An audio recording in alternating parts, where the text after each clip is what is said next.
Oh, we're going to talk about ambition here today, folks.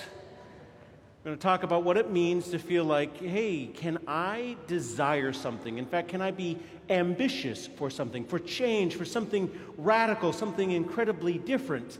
And in order to do that, I'm going to use a great literary, well, not really literary, sort of video figure of the Mandalorian from the self-titled series, The Mandalorian. You see, because I think at the heart of today's gospel about ambition, the first and second readings kind of give us different aspects of ambition. We actually see that very well in this series of The Mandalorian, who begins out as a bounty hunter, right? This wonderful telling sort of a Western tale, sort of the Ronin gunslinger who kind of comes into the town and cleaning up the mess, and he's kind of the guy who sort of takes out the trash. Quite humorous, quite exciting. And, you know, if you're a Star Wars fan, I mean, it's something that I was geeking out every time I find out that there's a new episode, right? So clearly it's something in the popular lexicon. Suffice to say, he's not exactly ambitious. He's just trying to get the job done and trying to sort of make his way in the world. He's kind of a middle management kind of guy. He's happy where he's at, and he's not really sort of excited to be moving up in the world.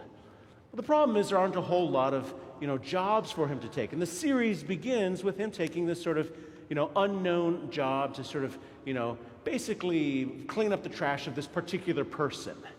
And the guy's like, all right, fine, whatever, I'm just going to do my jam. And he goes and he finds out, and he finds, of course, Baby Yoda, also known as Grogu, for those of you who want to be specific. But for the rest of us who really don't have that big of an idea, I'm talking about Baby Yoda. So for those of you who have not seen this series, you're probably caught up now. You at least know what I'm referring to, because if you have not seen the 3-foot-tall plush toy that everybody loves of the Baby Yoda, then I don't know where you've been, right? They're everywhere, and they're kind of amazing, and they have a wonderful story about it. Because in it, I think it captures this very design and the very challenge of what ambition is all about. For example, Aristotle says there are really 3 kinds of ambition. There is ambition for the sake of just getting out ahead at the cost of whatever, right? That I can crush anyone, I can do anything, I can get out ahead and not worry about who's getting in my way, right? We might call that sort of the way it was described in the book, the letter to St. James, from St. James, this selfish ambition, right? That's really about me, it's about getting out ahead, and it's about doing the thing. Moff Gideon would be a great example of selfish ambition. But we also then have this other feat, which I think The Mandalorian actually kind of imbibes in the first few episodes, this no ambition. And I think no ambition is almost as dangerous as reckless ambition. Right? Sort of just going along in the world and just sort of doing the humdrum, the least that you possibly can, just being present, not necessarily even sort of wanting to enter into the love of neighbor or a friend or a family, or just sort of doing what was necessary. And to me, that has certain connotations. I think that's even worse, because at this point, you might witness the injustice of sort of, blind ambition, right? This sort of like, I've got to win at any cost. At least blind ambition, right? That very phrase sort of gives you the sense of what can happen when you just sort of, your goal becomes sort of winning at any cost.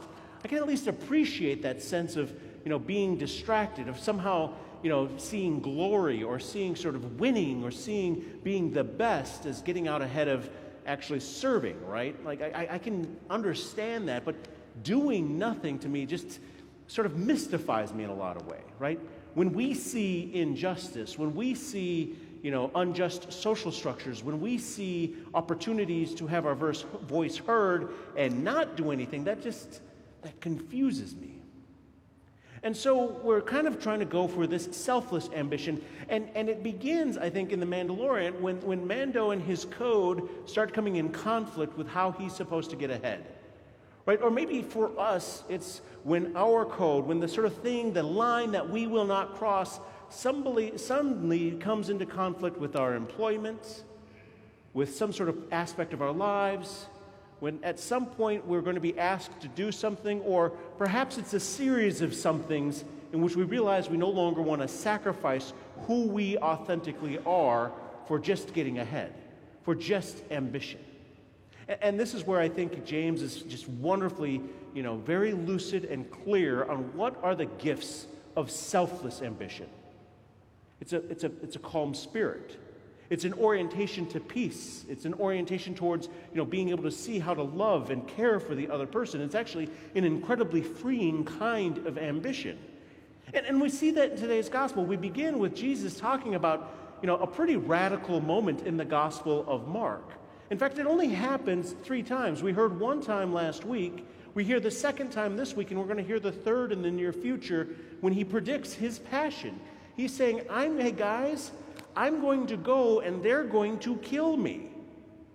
I mean, imagine if a friend of yours, told you in no uncertain terms, sort of flatly, impassioned, but not sort of hysterically, if they said, yeah, I got to go to downtown St. Paul, and they're going to kill me there, but don't worry, in 3 days I'm going to raise up again. You might have a few questions, right? You might be a little concerned. You might want to go a little bit further, but the disciples do none of that. They say they don't ask him about anything. In fact, we find out that they're arguing about something entirely different. They're arguing about who is the greatest. Jesus is talking about sacrificing his very self, and they're on the total other end of the spectrum trying to be about who's the greatest, right? That self-serving ambition rather than that selfless ambition. But notice that Jesus doesn't try to get out and say, don't be ambitious. Don't have plans. Don't try to go out and sort of share the good news, right? Because if we put the best spin on that, perhaps they wanted to be the best apostles. They wanted to share the good news, maybe not quite entirely understanding that. We know that because they asked no questions just before this, but at the very least, they're trying to do something. And so Jesus doesn't get out ahead of that. He points to the very person, the sort of symbol of which we can use today to see where true ambition can lie, this real sense of selfless ambition. And he does it by bringing up a child. Now, today, thanks be to God, children have way more rights.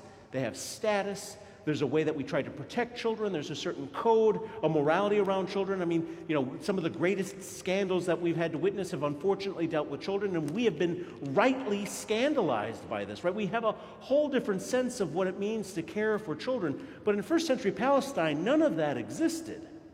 None of that existed. So when Jesus says you have to be like this person in order to be ahead, if you're going to be the least, if you're actually going to take on the identity of the least powerful person we have, I'm going to show you the one who is physically, mentally, and every way that you can kind of measure, in most cases, a child who is just going to be the least of all. And when that happens, Jesus is saying you have to be essentially that empty to be able to be ambitious. Because there's something, like at a moment when you sort of all the odds are stacked against you. And what I loved about The Mandalorian is the number of times it seemed like the odds were stacked against him, right? The number of times that through this encounter with a child, that he had his world transformed. He was a religious zealot, we find out, that he was sort of extreme in his sort of religious observance. One of the themes of the series is that he can't take off his helmet. You can't see his face, otherwise that's sort of against the code. He's somehow weaker if you see his face. But then we get, at the very end, spoiler alert, I know, it's going to happen. At the very end of the second season, right, he takes off his helmet and sees the child that he's been protecting for the last 2 seasons for the first time with his own eyes, and sort of that beautiful, touching, connecting moment. And it was for the first time that I think we really see the Mandalorian actually become humble enough to truly be ambitious, to have his life completely transformed because he understood that he had a mission greater than himself.